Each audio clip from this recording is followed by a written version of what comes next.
제가 먼저 읽겠습니다. 아직 예수께서 말씀하실 때 회당장의 집에서 사람들이 와서 회당장에게 이르되 당신의 딸이 죽었나이다. 어찌하여 선생을 더 괴롭게 하나이까?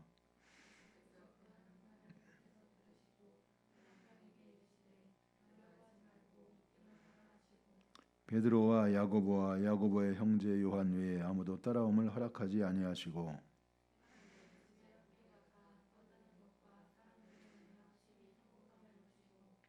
들어가서 그들에게 이르시되 너희가 어찌하여 떠들며 오느냐? 이 아이가 죽은 것이 아니라 잔다 하시니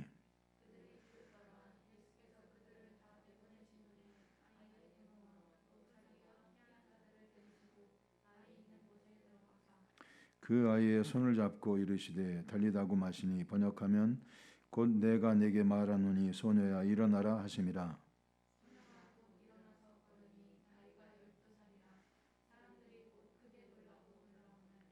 같이 합니다.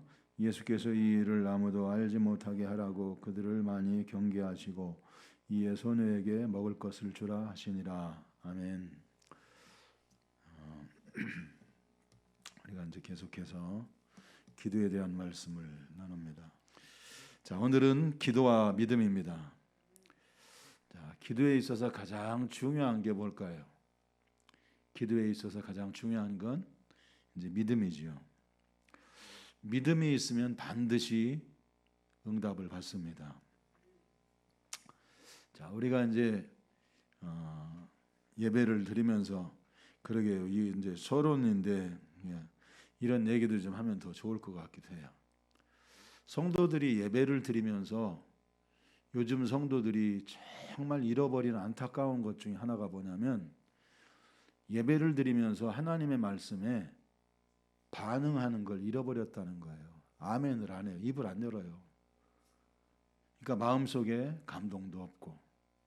그래서 할 수 있으면 막 경쟁을 하려고 막 그런 게 아니고 정말 그 말씀 앞에 내 마음을 열어서 아멘 반응을 하세요.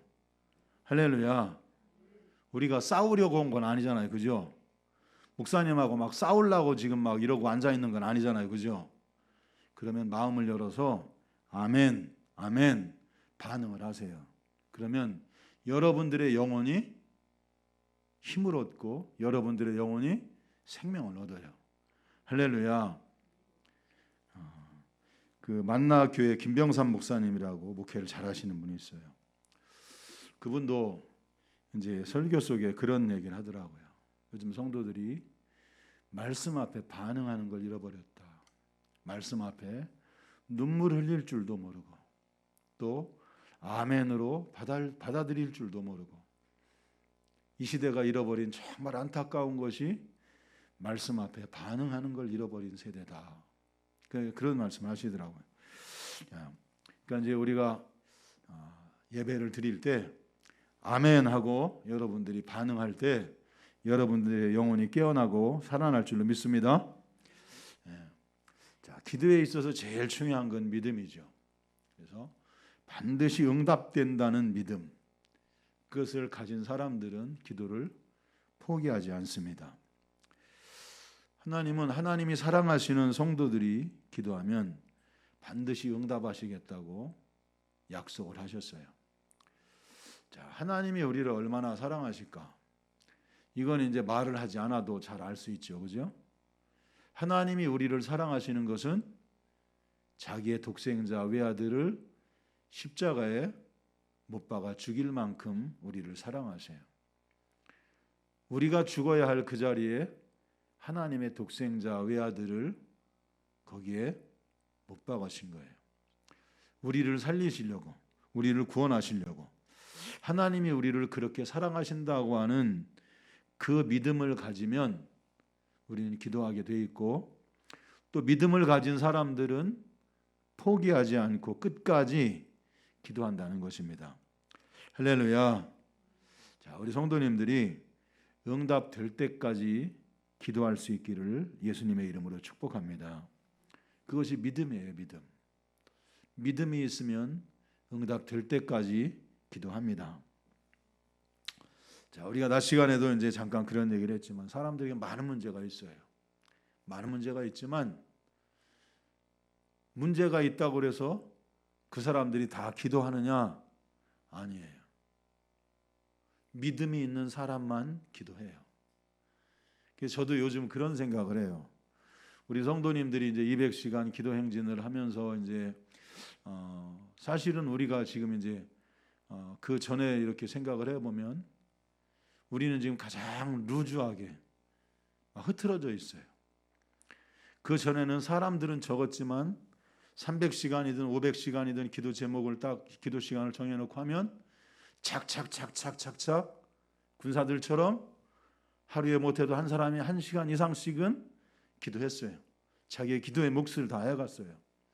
근데 지금은 이게 흐름이 다 퍼져버렸어요. 퍼져가지고 흐려져 버렸어요. 이게 안타까운 거예요. 자, 여러분, 우리가 마지막 때를 가면 갈수록 신앙생활이 점점 쉬워질까요? 어려워질까요? 신앙생활이 쉬워질까요? 어려워질까요? 여러분들이 한번 대답을 해봐요. 어려워진다고 생각하는 사람, 그럼 쉬워진다고 생각하는 사람, 아닌 건 다 뭐예요? 충청도예요? 물에 물 탄 듯, 술에 술 탄 듯, 그냥 뭐 해도 그만 안 해도 그만. 이 충청도에서 목회하는 사람들은요, 속이 터진대요. 속이 탄대요. 이 여기서 아멘하고 집에 가서 아멘해. 집에 가서. 시간이 지나가면 지나갈수록 신앙생활은 힘들어지고 환경은 더 어려워지죠. 그러면 신앙생활을 하고 있는 성도들의 믿음은 어떠해야 될까요? 힘들어지면 신앙생활이 더 굳건해져야 돼요? 아니면 그냥 힘이 없어도 괜찮아요? 버티려면 어떻게 해야 돼요?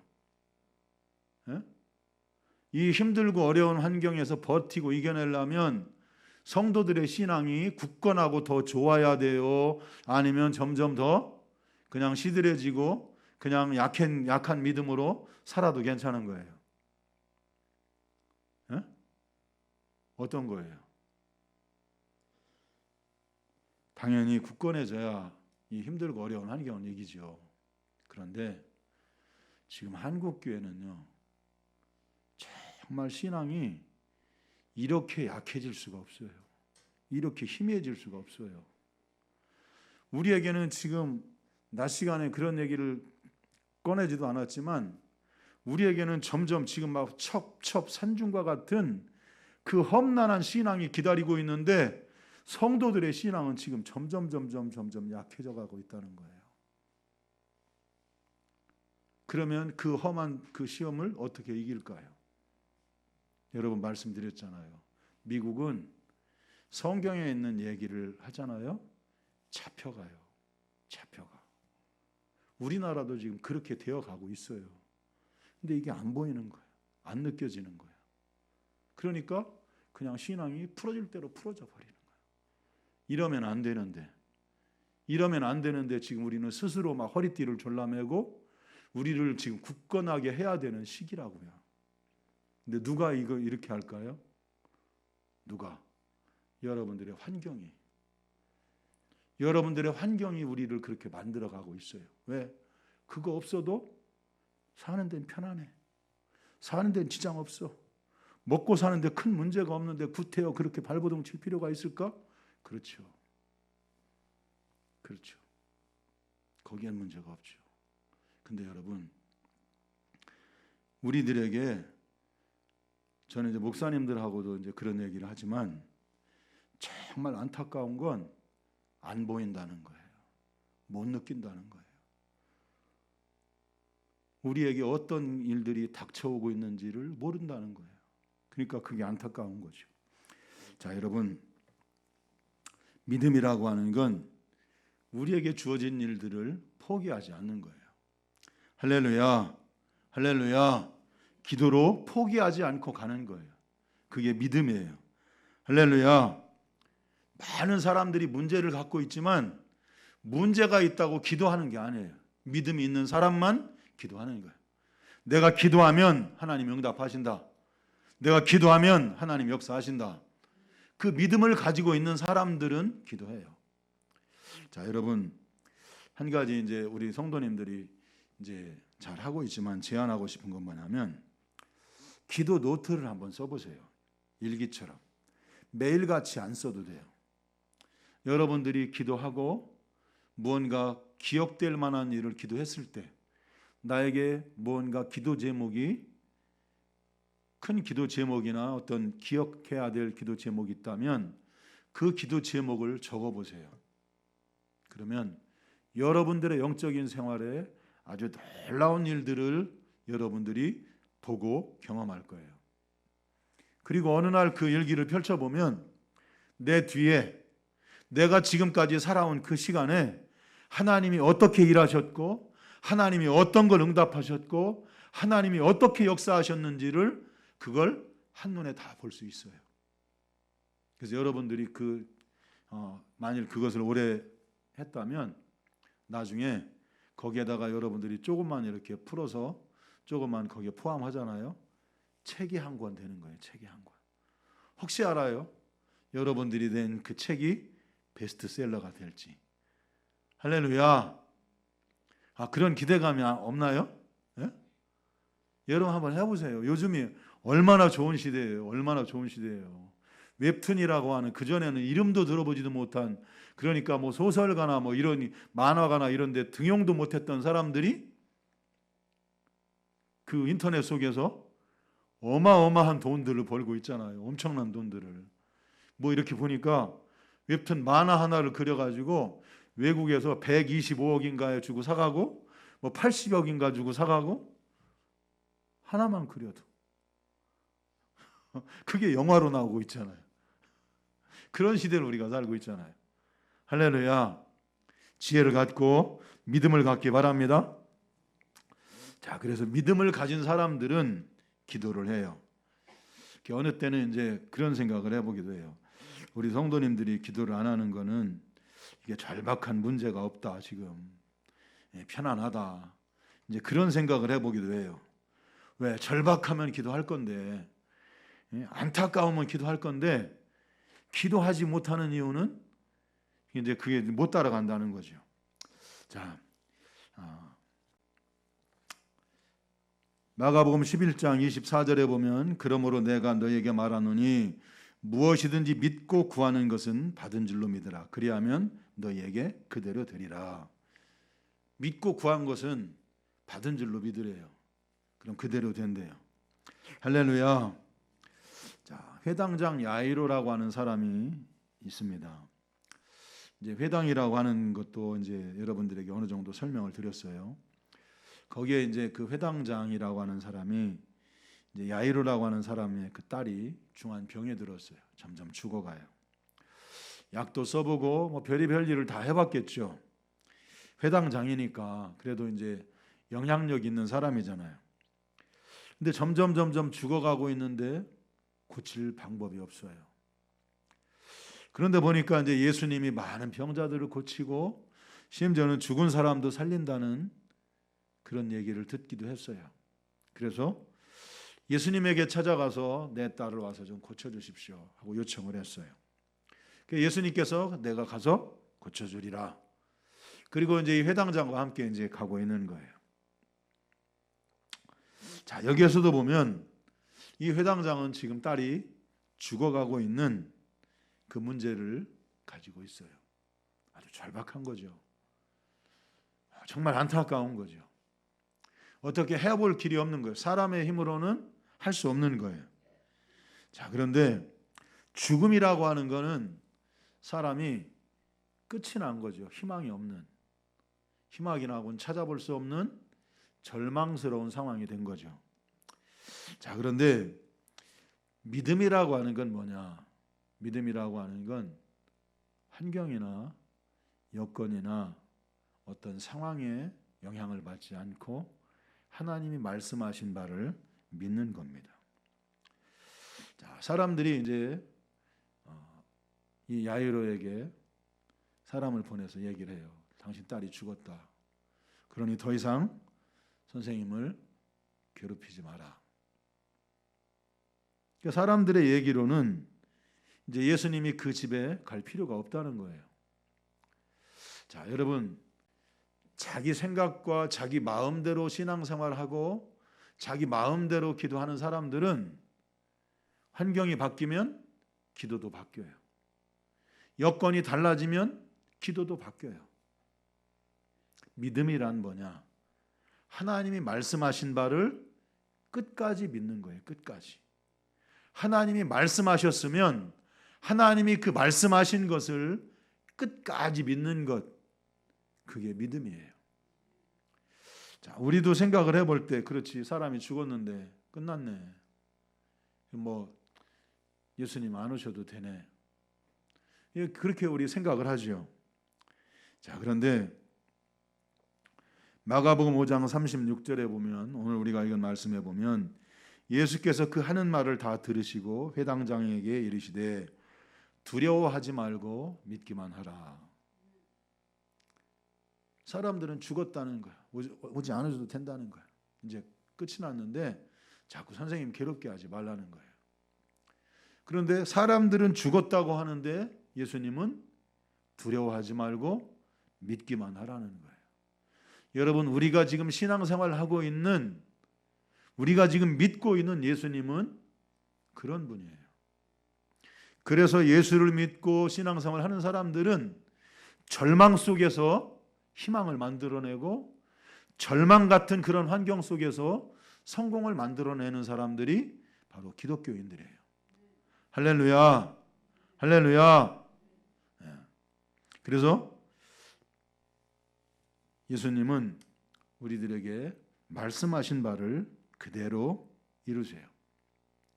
상황이 아무리 비관적이고 절망스럽다고 할지라도 예수님이 말씀하신 바를 그대로 믿을 수 있는 그런 믿음이 될 수 있기를 예수님의 이름으로 축복합니다. 그래서 우리들에게 있어서 믿음이라고 하는 것, 끝까지 믿는 거예요. 끝까지. 할렐루야. 끝까지 믿는 믿음을 갖게 되길 예수님의 이름으로 축복합니다. 자, 마가복음 5장 35절, 아직 예수께서 말씀하실 때 회당장의 집에서 사람들이 와서 회당장에게 이르시되 당신의 딸이 죽었나이다. 어찌하여 선생을 더 괴롭게 하나이까? 기대해 볼 만한 것, 또는 우리가 희망을 갖는 것, 그런 것들이 이제 끝이 난 것처럼 보이는 이런 환경 속에서, 이런 여건 속에서 우리는 예수님을 끝까지 믿어야 된다는 거죠. 자, 창세기 17장 1절에 보면 아브라함이 99세 때 여호와께서 아브라함에게 나타나 그에게 이르시되 나는 전능한 하나님이라 너는 내 앞에서 행하여 완전하라. 자, 하나님은 아브라함을 75세에 부르셨어요. 75세. 자, 75세면 노인이잖아요. 그죠? 노인인 때 부르셨어요. 근데 이 아브라함에게는 후사가 없었어요. 자식이 없었어요. 근데 아브라함을 부를 때 하나님은 아브라함에게 7가지를 약속하세요. 그 중에 하나가 뭐냐면 내 후손이 하늘의 별과 같이 땅의 모래와 같이 많은 후손이 너에게 나올 것이다. 그러면서 하나님이 아브라함의 이름을 바꿔주잖아요. 그죠?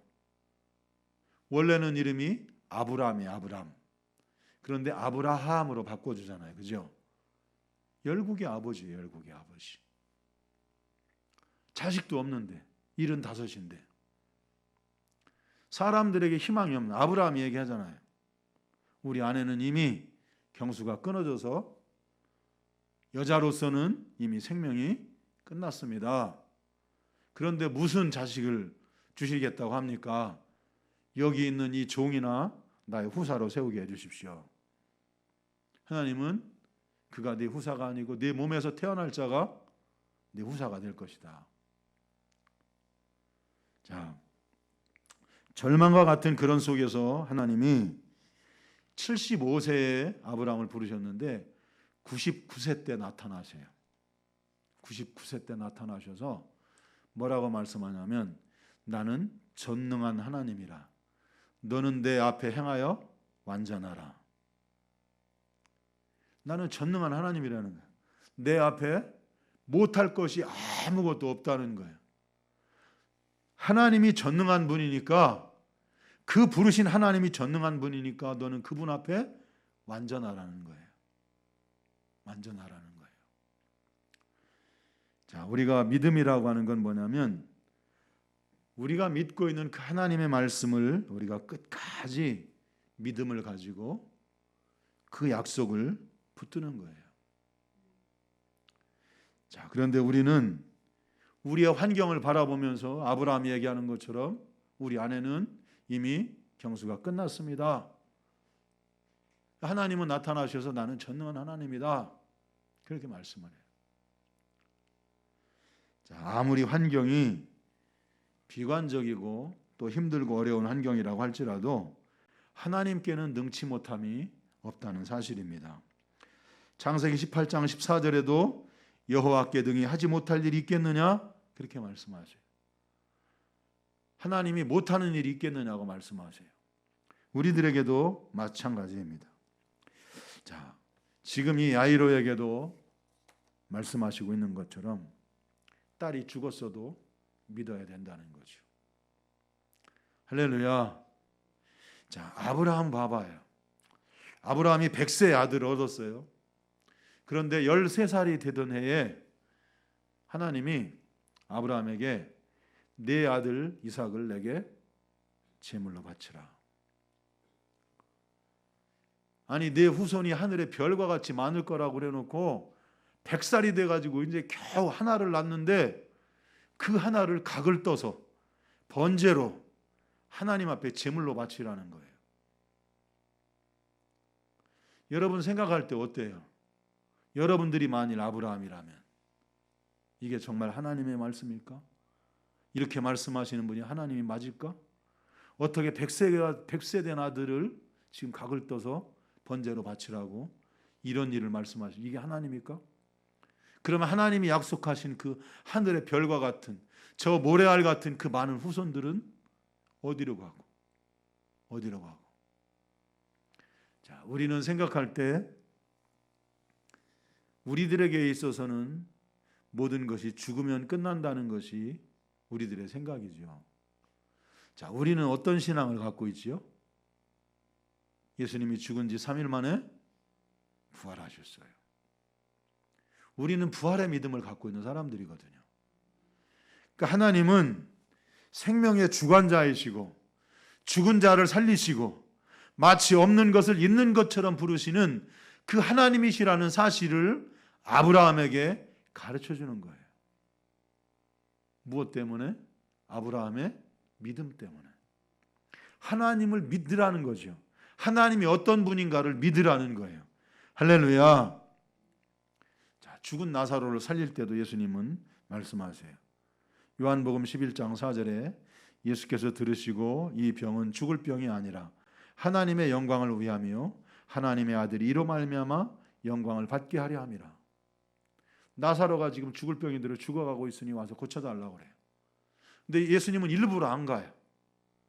지금 막 다 죽어가고 있는데 지금 막 촌각을 다투고 있는데 예수님은 일부러 거기서 나흘을 지체하세요. 그러면서 이 병은 죽을 병이 아니고 하나님의 영광을 위한 것이다. 그 아들이 이로 말미암아 영광을 받게 될 것이다. 자, 여러분 우리들에게 있어서는 죽음이라고 하는 것이 끝이라고 생각이 되지만 하나님은 죽은 자를 살리시고 또 죽은 자들에게도 부활의 소망을 갖게 하시고 그래서 영원한 생명을 주시는 분이 하나님이라는 사실을 우리들에게 믿게 해요. 할렐루야. 자, 그래서 성도들에게 있어서 끝까지 믿는 믿음이 중요하다는 거죠. 자, 여러분 이 마지막 때 우리 모두가 다 구원받는 성도가 되고 싶죠, 그죠? 우리 다 구원받아야 되죠. 자, 그러면 우리가 계시록을 배웠어요. 그럼 계시록에서 마지막 때를 사는 성도들은 누가 구원받죠? 어떤 사람이? 응? 어떤 사람이? 아니 뭐 우리끼리니까 틀려도 괜찮아요. 이긴 자가, 이기는 자가, 이기는 자가, 이기는 자가, 이기는 자가, 이기는 자가, 이기는 자가 구원받아요. 이기는 자가 하나님의 영광에 참여해요. 이기는 자가 면류관을 받아요. 이기는 자는 어떤 사람이에요? 믿음을 가진 사람. 할렐루야. 끝까지 믿음을 가진 사람. 자, 히브리서에서 경기에 대한 얘기를 하면서 믿음의 경주에 대한 것을 말씀을 해요. 너희가 아직 피 흘리기까지 죄와 싸우지 아니하였으니. 근데 이 말씀은 무엇을 얘기하냐면, 우리는 생각할 때 올림픽의 어떤 마라톤이나 뭐 이런 걸 생각을 해요. 근데 그 2000여 년 전에는 그 당시에 그것을 기록할 때 어떤 경기가 있었냐면, 지금으로 말하면 5종 경기인 거죠. 이제 뭐 달리기, 또 높이뛰기, 넓이뛰기, 원반 던지기, 창 던지기, 뭐 이런 얘기, 이런 거죠. 그런데 거기에서 이제 이기는 사람들이 남아서 다음 경기를 하는 거예요.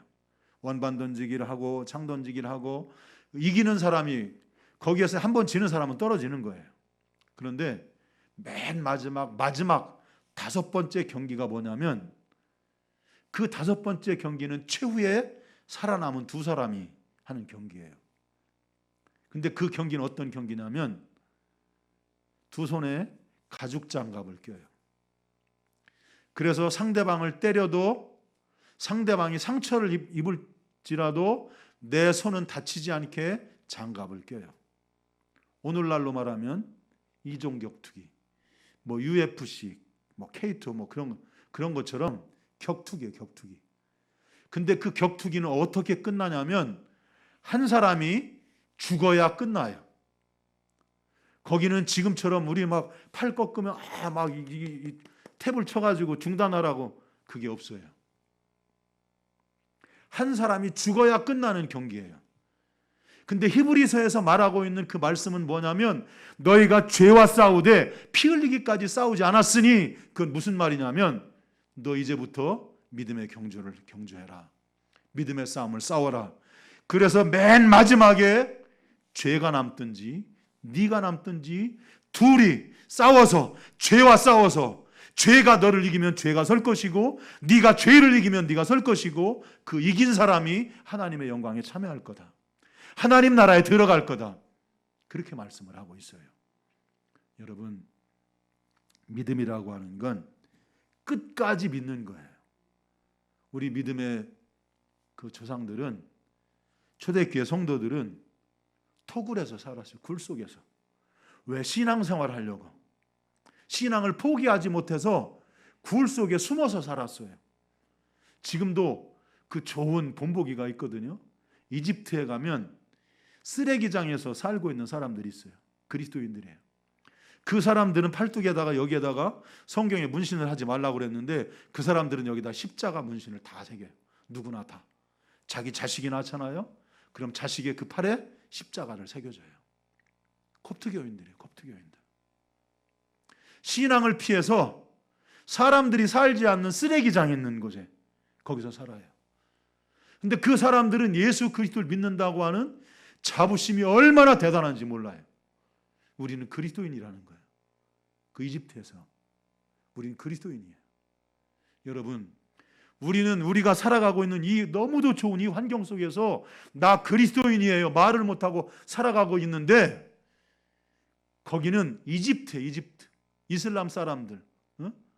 근데 그 환경 속에서 자식을 낳으면 그 자식의 팔에다가 십자가 문신을 새겨줘요. 너는 그리스도인이다.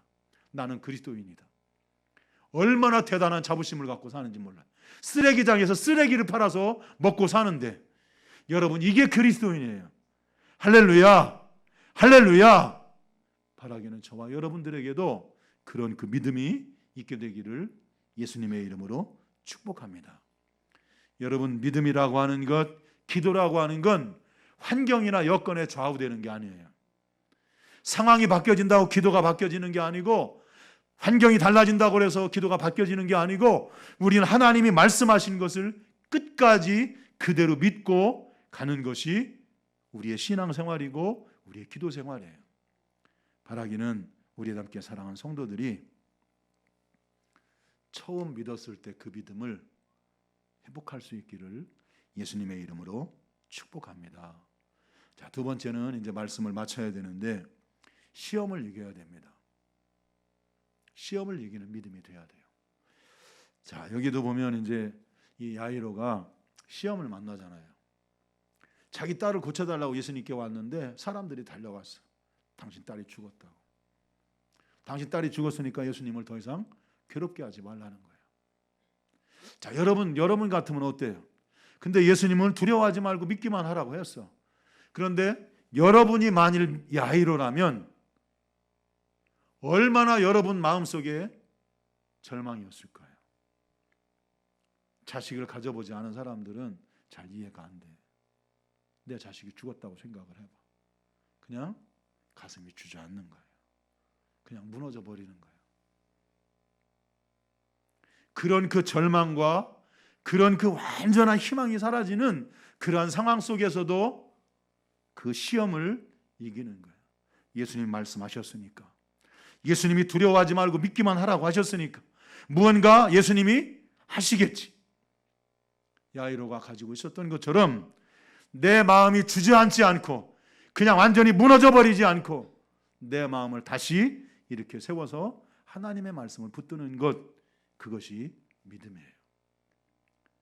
여러분, 우리가 사는 환경에서 우리의 믿음을 넘어뜨리려고 얼마나 많은 시험이 찾아옵니까? 시험이 막 찾아오잖아요. 환경이 찾아오고 의심이 찾아오고 회의가 찾아오고 이게 정말 될까? 이게 정말 이루어질까? 여러분, 기도 응답이 안 되면 응답이 될 때까지 기도하시길 바랍니다. 응답이 이루어질 때까지 그 기도를 붙드시기 바랍니다. 여러분들의 마음속에 일어나는 그 의심, 여러분들의 마음속에 일어나는 그 회의, 그런 것들을 다 뛰어넘어서 예수님이 두려워하지 말고 믿기만 하라고 말씀하셨어요. 그 말씀을 붙들고 가는 거예요. 할렐루야. 그렇게 붙들고 갈 때 마치 죽은 사람 가운데서 자기 아들을 되돌려 받는 것처럼 여러분들의 삶 속에 하나님의 그 전능하신 그 기적이 여러분들의 삶 속에 일어날 줄로 믿습니다. 그래서 저와 여러분이 우리가 믿음을 가지려면 반드시 시험을 이겨야 돼요. 예수님도 시험하셨잖아요. 예수님도 시험했어요. 유혹해서 시험하고 예수님은 그 유혹에 넘어가질 않은 거죠. 바라기는 저와 여러분도 주님이 우리에게 말씀하신 바를 굳게 믿고 우리에게 다가오는 그 시험을 이겨서 끝까지 믿음으로 승리하시고 응답받는 우리 예담께 사랑하는 성도들이 되기를 예수님의 이름으로 축복합니다.